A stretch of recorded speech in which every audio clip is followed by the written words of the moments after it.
So Super Smash Bros. Ultimate is right around the corner, and there are a lot of characters that we've seen in action, as well as a few more we can possibly expect.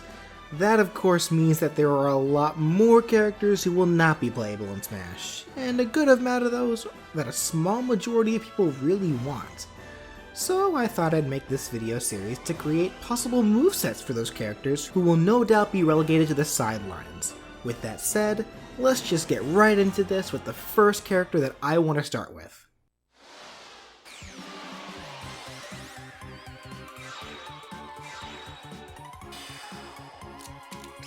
Come on out, my friend!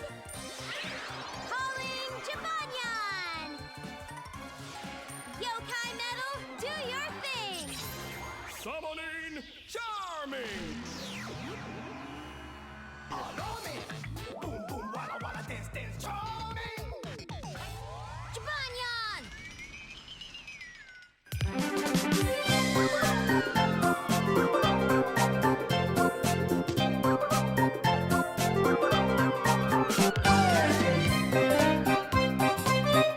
So to get things started, let's go over who Jibanyan is for those who may be unaware of this character. Jibanyan is the main mascot character for the Japanese series Yokai Watch, made by Level 5. Yokai Watch is highly popular in Japan, where the series is mainly rooted, even surpassing sales of Pokemon, believe it or not. However, that is only in Japan. Yokai Watch really does just okay everywhere else, but is gaining a better following outside of Japan. And we are seeing its games being localized one by one, if ever so dreadfully slow. But I digress. Jibanyan himself is of course the most popular character from the series, so even if you've never heard or played a Yokai Watch, you more than likely have seen this kitty cat floating here and there. As for Jibanyan being in Smash, I have a few ideas on how exactly he would function as a playable character if he ever were to become one. The best to compare him to actually would be Pikachu in Smash, ironic since everyone compares Yokai Watch to Pokemon even though they really are two completely differently built games. He'd be small and lightweight, but makes up for that with incredible speed. Jibanyan is a part of the Charming tribe, which are a tribe of yokai that specialize all in speed. As such, Jibanyan himself would be a very fast character, but with attacks that don't necessarily hit very hard, and he'd be very easy to send flying due to his small size. He'd only have 2 jumps, and he would be able to crawl. And with all that said, let's jump right into his attacks. Jibanyan's jabs I feel would be a simple 1-2-3 hit jab. The first 2 hits would be a single scratch from each arm one at a time, which is actually what Jibanyan does for his basic physical attack in games. The third hit, however, I see would end the jab with a quick tail whip, where he turns around and smacks his opponents with his tails, which would also cause small fire damage since the tips of his tails are on fire after all. Think of it kinda like Tails' basic jab attacks from Sonic Battle. His dash attack would be, of course, just like Pikachu's, a quick lunging tackle with his head being the most damaging point. Really, his head and his tails are going to end up being his most used forms of attack, which makes sense considering how small his arms and legs are. It could be used as a decent launching move, but I can't see it actually KOing until their damage percent is pretty high. His side tilt attack would be a quick 360 spin, with his swinging tails being used to strike. It would have a decent enough range and would send them a moderate distance depending on the opponent's damage. His down tilt would be a quick bite attack that can only really hit low and cause quick flinches, something that can be spammed until the opponent is out of range. Now going into his smash attacks, for his forward smash, I could see this being his Paws of Fury. I know most people would probably argue that the Paws of Fury should be his final smash, but if you really look at the attack in context, it's actually a rather pathetic move. So I think it would be better to relegate it to his basic attacks. The forward smash would work as a quick multi-hitting attack that ends with a much stronger punch that sends the foe flying. Think of the Mii Gunner's forward smash or Samus's up smash. Jibanyan's up smash would be a quick twirling jump. This is actually reference to an attack that he gets in Yokai Watch Blasters. It would do small damage if hit from the sides, but the hardest hitting part of the attack would definitely be if hit by his head from below. His down smash would be another quick spin, but this time he'll stay on the ground, and extend his 2 tails in separate directions, with the hitbox of the attack obviously being on the tails. His neutral air attack would have Jibanyan's body face the screen, and he would extend all of his limbs in different directions. He would spin in one 360 circle while doing this. His entire body would cause a small amount of damage, but the most damaging part of the attack would be getting hit by his tails. Think of it similar to Villager's neutral air attack. His forward aerial attack would be another Paws of Fury-like attack. It would lunge him forward as he constantly punches, but it would have no strong end hit. His back aerial would be a quick tail swipe, similar to Charizard's and Mewtwo's back aerials. Dang, the Pokemon comparisons just keep happening, don't they? It would have a decent reach and launch opponents pretty far, standard for back airs. Up air would have him do a quick backflip with his tail swiping from forwards to back above him, and his down air could have him spinning in numerous circles while upright. Think of it similar to Wario's down air, but he would be upright and not upside down. And that about does it for Jibanyan's basic attacks. Let's quickly get his grabs out of the way. Since Jibanyan has pathetically stubby arms, his grab range would also be rather pathetic. When he does grab though, his pummel could be quick bites, his forward throw could be a Paws of Fury launcher, he would just normally throw them backwards for his back throw, his up throw would be just like Pikachu's where he headbutts them straight up, and his down throw could be a quick full body slam, again similar to Pikachu. Sorry, the two characters have such a similar physique, it's hard not to make them have similar moves without stretching the imagination too much. With that said though, his special moves would most certainly be unique.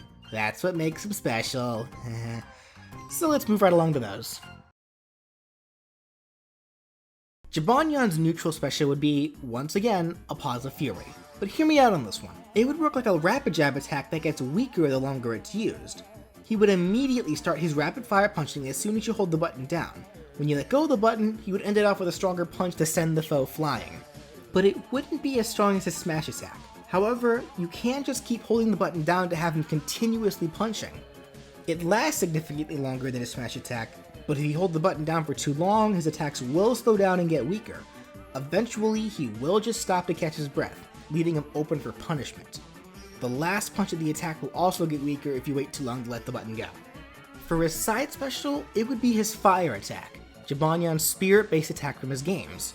Every single yokai has one basic physical attack and one special attack, which is called a spirit attack in Yokai Watch that's based on an element, like ice, wind, water, or even healing. In Jibanyan's case, it's fire.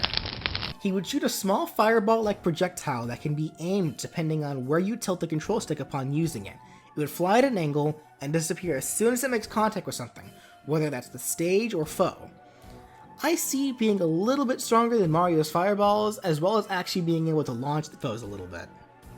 As for his up special, I needed to get a little creative on this one, as we really don't see Jibanyan have too many means of gaining height in his games, not that he really needs to. I thought about just letting him be able to fly, since he is a spirit. That is something we've seen him be able to do.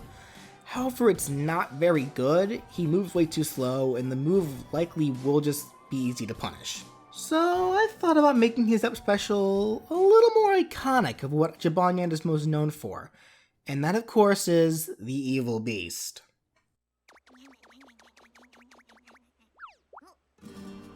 Coming right now.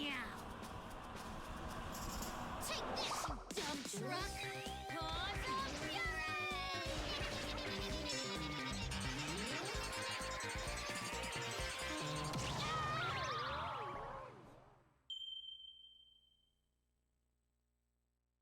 A small cartoony looking truck would literally appear out of nowhere from the background and disappear into the foreground, sending Jibanyan flying. The truck itself would be the hardest hitting part of the attack, if a foe were to also get hit by it. Jibanyan's body would also hurt if hit by it, but not as hard. It would also be difficult to aim, as in reality you can't really predict where you'll land if you're hit by a frickin' truck.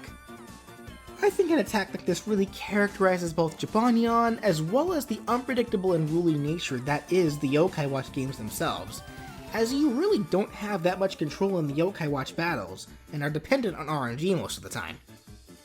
Actually, something that I just realized as I was editing this, Jibanyan actually does have a form called Jetnyan, where he puts a plane helmet on his head and it actually does allow him to fly. So he could very easily just have this as his up B. It would be a lot simpler and it would actually allow him to control his trajectory. But I really like the truck idea, so...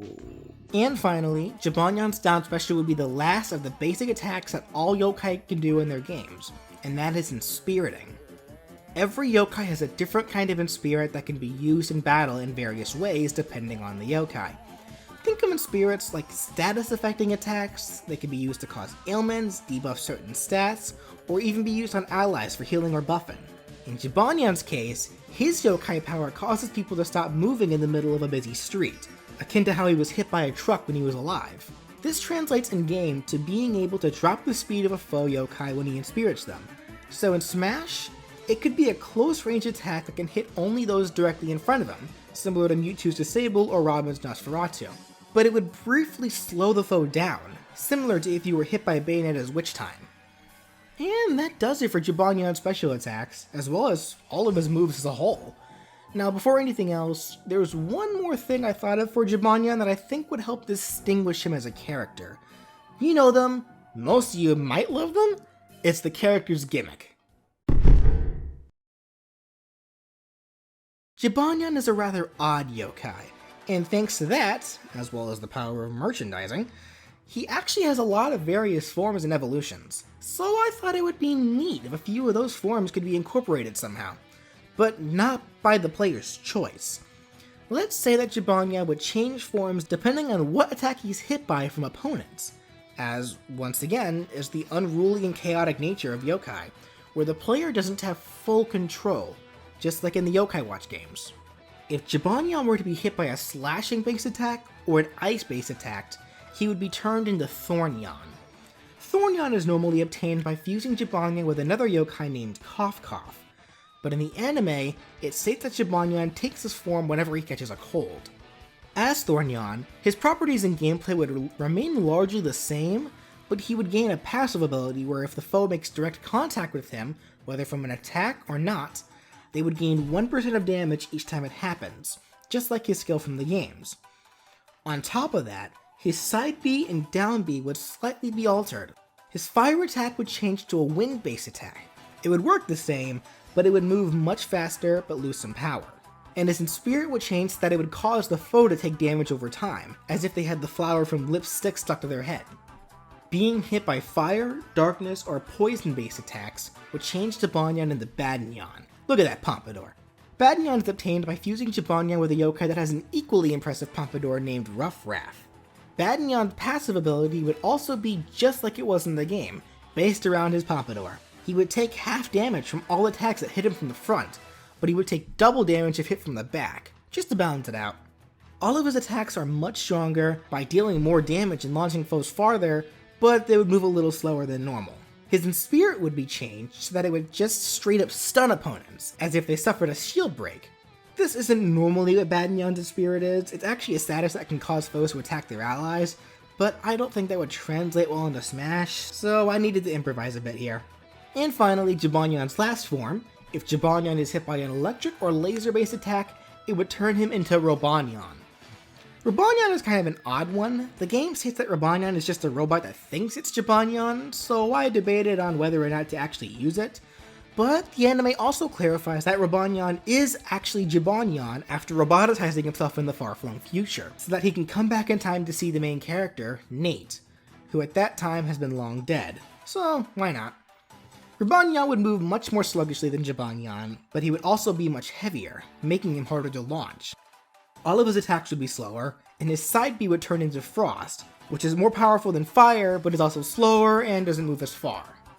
And then to turn back into the normal Jibanyan, you would either get KO'd, or there might be a rare chance of it happening during a taunt. It won't always happen during a taunt, just a small chance. Just like how there's only a small chance to get into Yokai and Yokai Watch through befriending.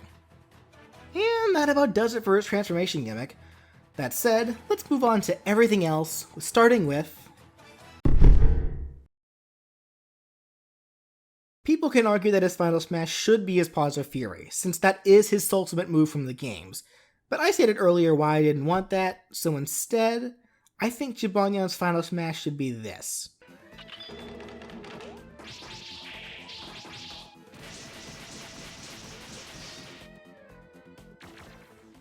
Shogunyan really isn't a transformation for Jibanyan. In fact, it's actually stated that Shogunyan is Jibanyan's ancestor, so it would make more sense for him just to show up to assist. He would use the Bonito Blade, and it would work exactly like he does in the games, where a barrage of slashes encompass the stage that will likely lead to KOs. So with the game mechanics portion of Jibanyan done, let's get into the aesthetics of the character, starting with his alternate colors. As I stated before, Jibanyan has very many different forms to take, but there are also a lot of Nekomata-based yokai as a whole. Again, easily marketable. So borrowing some of the other cat yokai as references can make it very easy to find 7 other colors to use for Jibanyan. It's safe to say we can skip Thornyan, Badnyan, and Ribanyan though, since they're a part of his gimmick. If that gimmick weren't there, then yeah, no doubt they would be used as the colors. But let's stick with 7 different ones anyway. He could be given a blue color scheme with a slightly altered face pattern like this, in reference to Hovernyan, the heroic cat yokai who always floats. This pink coloring in reference to Momonyan, a strong Oni hunting yokai. He could be half white and half blue in reference to Ribanyan F, and even just become Ribanyan F while he's in the Ribanyan form. This coloring in reference to Butchinyan, the fusion between Jibanyan and Whisper. This one for a reference to Tomyan, the American equivalent to Jibanyan. The shiny color in reference to Dainyan, one of the Jewel Cat yokai. And finally, this color scheme in reference to Dracunyan, the vampire version of Jibanyan. So as you can see, Jibanyan has a lot to take from in terms of alternate colors. I thought about possible alternate costumes as well, but that might be hard since I have the transformation gimmick in place. Again, if that weren't there, then yeah, Jibanyan can go crazy with costumes. But let's just keep it simple for now. So now let's get into his stage entrance, taunts, and his victory poses. His stage entrance is easy. All yokai can be summoned from the Yokai Watch through a portal that matches the color of their tribe. They also do a nifty little dance while doing so. So Jibanyan would just appear through a flash of pink light while dancing. You would also hear the end of the Charming Tribe song. Of his taunts, the first can be where he pulls out a chocobar from his sash and eats it, a chocobar being effectively a chocolate bar from the Yokai Watch world. The second can be where he starts loafing for a second, then snaps out of it. Loafing is a mechanic in Yokai Watch during battles where the yokai can choose not to attack for a turn. Lazy jerks. And his final taunt would just have him give a big hearty yawn, akin to his lazy nature. And finally, to finish this off, his victory poses. And they would all just be the poses he does endgame when he wins a battle.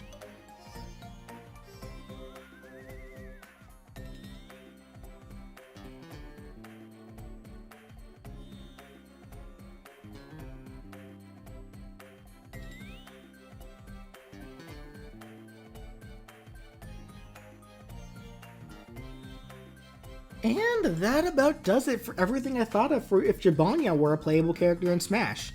I did this mostly because I do like Jibanyan, but I don't think he'll actually ever be in Smash, if not for a very long time. So I thought this would be fun to do, and I would very much like to do other characters as well who probably won't be in Smash. I have a few more in mind I would like to do first, but if you all have any requests or suggestions for a character you'd like for me to make a Smash moveset of, leave a comment down below, or message me on Twitter at BrawlFan1 on Twit. I hope you all enjoyed, and thank you all so much for watching!